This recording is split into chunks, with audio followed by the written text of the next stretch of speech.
Hello दोस्तों, स्वागत है आपका हमारे यूट्यूब चैनल याहू बाबा पे।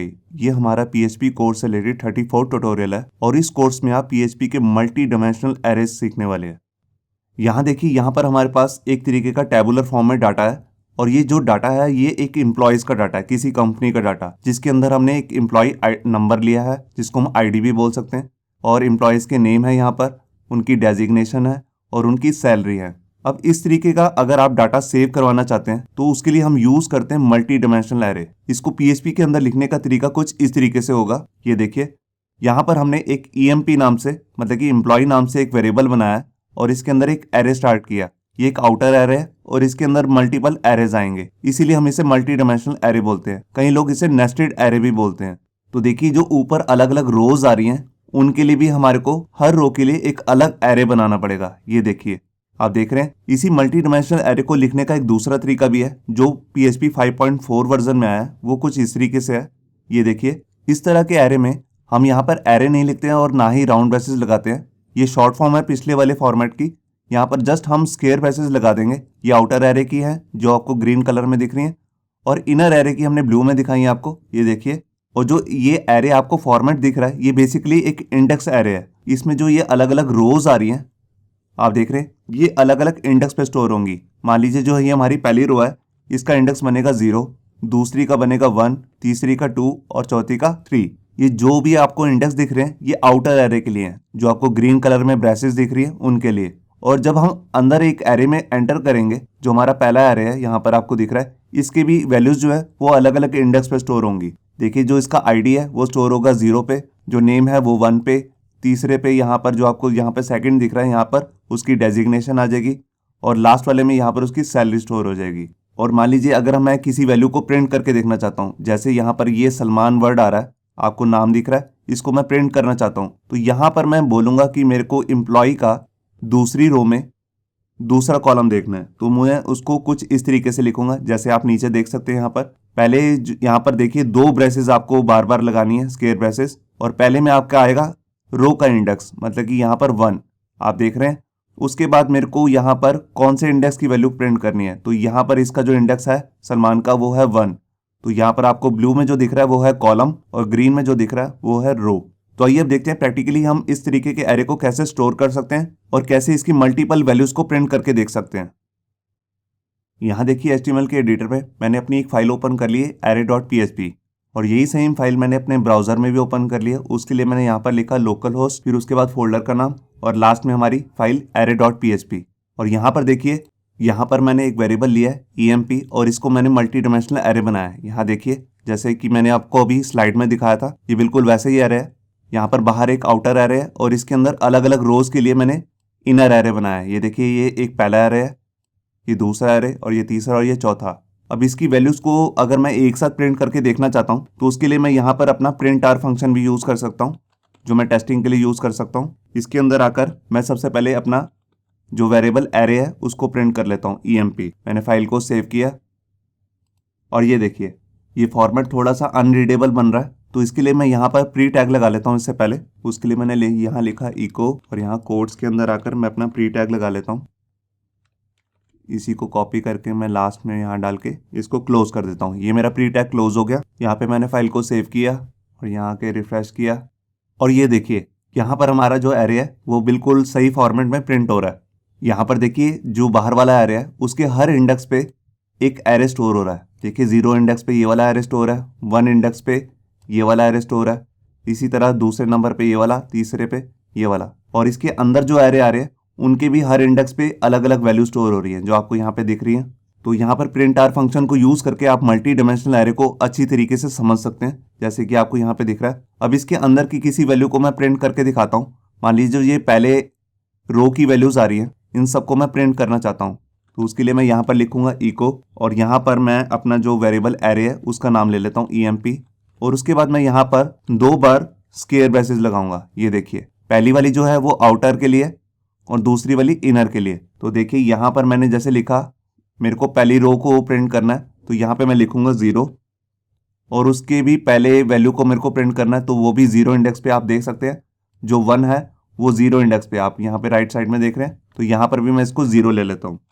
ये देखिए, मैंने यहाँ पर फाइल को सेव किया और ये देखिए यहाँ पर 1 जो है वो प्रिंट हो गया, आप देख रहे हैं। अब मैं इसी को कॉपी करके यहाँ पे 4 बार प्रिंट कर दिया, और यहाँ पर पहले 0 इंडेक्स की वैल्यू प्रिंट होगी, फिर 1 की, फिर 2 इंडेक्स पे, और लास्ट में जो रह गया हमारा 3 इंडेक्स। क्योंकि यहाँ पर देखिए अलग अलग 4 ही इंडेक्स बन रहे हैं। मैंने यहाँ पर फाइल को सेव किया, और ये देखिए सारी वैल्यूज जो है ऊपर प्रिंट हो रही हैं। मैं इनके बीच में थोड़ी सी स्पेस डाल देता हूँ, और इसी को मैं कॉपी करके हर लाइन में पेस्ट कर देता हूँ लास्ट में। ये देखिए मैंने फाइल को सेव किया, और यहाँ देखिए हर वैल्यू में स्पेस आ गई है, आप देख रहे हैं। अब इसी तरह अगर मैं दूसरा जो हमारे पास रो आ रही है उसकी वैल्यू को भी प्रिंट करना चाहता हूँ, तो मैं इसी को कॉपी कर लूँगा। यहाँ मैंने पेस्ट किया। बस मेरे को जो ये पहला वाला बाहर आउटर वाला हमारे पास एरे है उसकी वैल्यू में चेंज करना है, क्योंकि यहाँ पर देखिए मेरे को 1 वाले एरे की वैल्यू को प्रिंट करना है। तो यहाँ पर जस्ट मैं करूँगा 1 1 और लास्ट में भी 1। मैंने फाइल को सेव किया, और ये देखिए ये वैल्यू जो है इसके बाद में आ गई हैं, तो मैं इसके बीच में ब्रेक लगा देता हूँ। ये देखिए मैंने ब्रेक लगा दिया, और ये देखिए बिल्कुल इसी तरीके से हम दूसरी रोज का डाटा भी यहाँ पर दिखा सकते हैं जो इनर एरे आ रहे हैं। और आप यहाँ पे देखिए हमें इसके लिए कितना सारा कोड करना पड़ा है।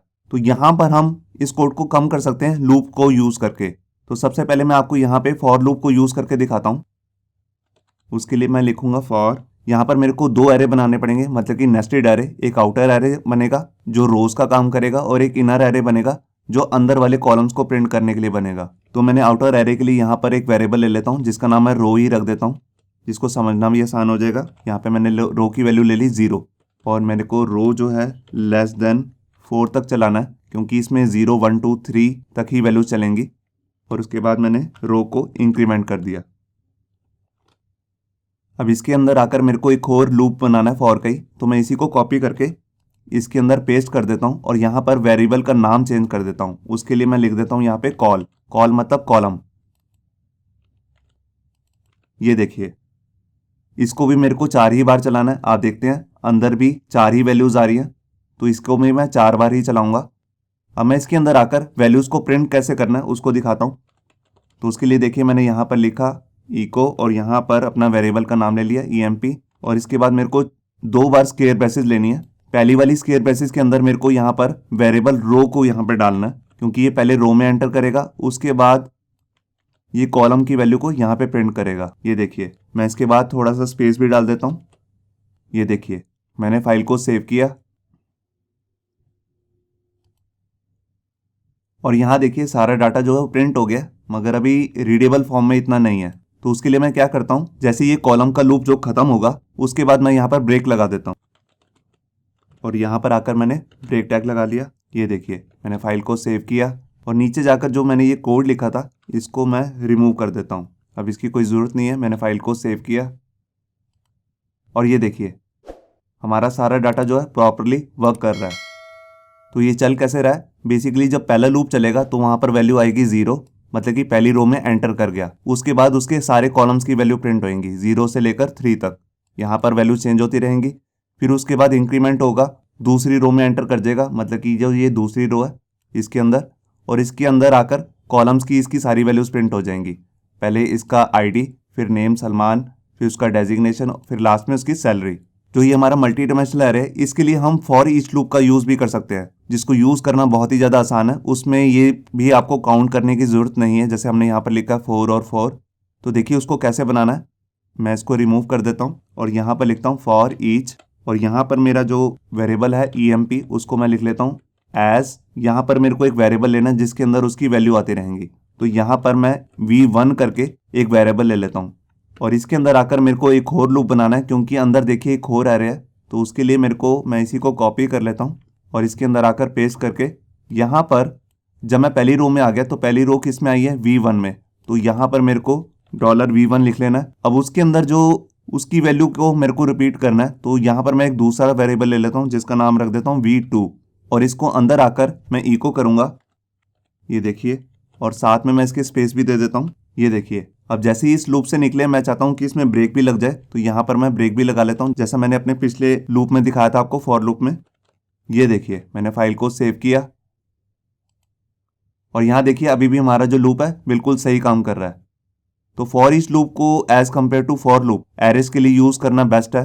तो जैसा कि मैंने आपको दिखाया था कि हमने इस तरह का डाटा को टेबल में शो कर रखा था, तो वो भी हम कर सकते हैं यहाँ पर। मैं उसको भी आपको करके दिखाता हूँ। तो देखिए उसके लिए मैं यहाँ पर लूप से बाहर एक टेबल को स्टार्ट कर लेता हूँ। ये मैंने टेबल स्टार्ट कर लिया और इस लूप के एंड में मैं इसको क्लोज कर देता हूँ यहाँ पे। ये देखिए अब मैं जब पहले लूप के अंदर आया तो यहाँ पर मैं अपनी रो स्टार्ट कर लेता हूँ। तो उसके लिए मेरे पास टैग होता है TR टैग। ये देखिए अब मैं इसको कॉपी कर लेता हूँ और जहाँ पर मैंने ये ब्रेक टैग लगाया था अब मेरे को ब्रेक टैग की ज़रूरत नहीं है। यहाँ पर मैं TR को क्लोज कर देता हूँ। ये देखिए और अंदर जो हमारे पास कॉलम की वैल्यू प्रिंट हो रही थी उसके लिए भी यहाँ पर मैं TD टैग शुरू कर लेता हूँ, मतलब कि टेबल डाटा टैग। ये देखिए मैंने इसको शुरू किया, यहाँ पर इसको कॉपी करके यहाँ पे पेस्ट कर दिया और यहाँ पर इसको क्लोज कर दिया। आप देख सकते हैं यहाँ पे ये मेरा TD टैग क्लोज हो गया। अब मैं यहाँ पर ऊपर आकर इसमें बॉर्डर लगा देता हूँ। ये देखिए मैंने बॉर्डर लगाया। अब मेरे को यहाँ पर अंदर सिंगल कोट्स लेने हैं क्योंकि मैंने बाहर डबल कोट्स लिए हैं। तो यहाँ पर मैंने लिख दिया 1 पिक्सल। मैं 1 पिक्सल नहीं देता, 2 पिक्सल दे देता हूँ, थोड़ा सा थिक करके। मैंने फाइल को सेव किया और ये देखिए मेरा जो डाटा है बिल्कुल टेबुलर फॉर्म में आ गया। आप देख रहे हैं मैं इसमें से सेल पैडिंग जो आ रही है उसको थोड़ा बढ़ा देता हूँ। ये देखिए मैंने उसको 5 पिक्सल दे दिया। मेरे को यहाँ पर सिंगल ही कोट लेने हैं एक्चुअल में, और यहाँ पर सेल स्पेसिंग को मैं 0 कर देता हूँ।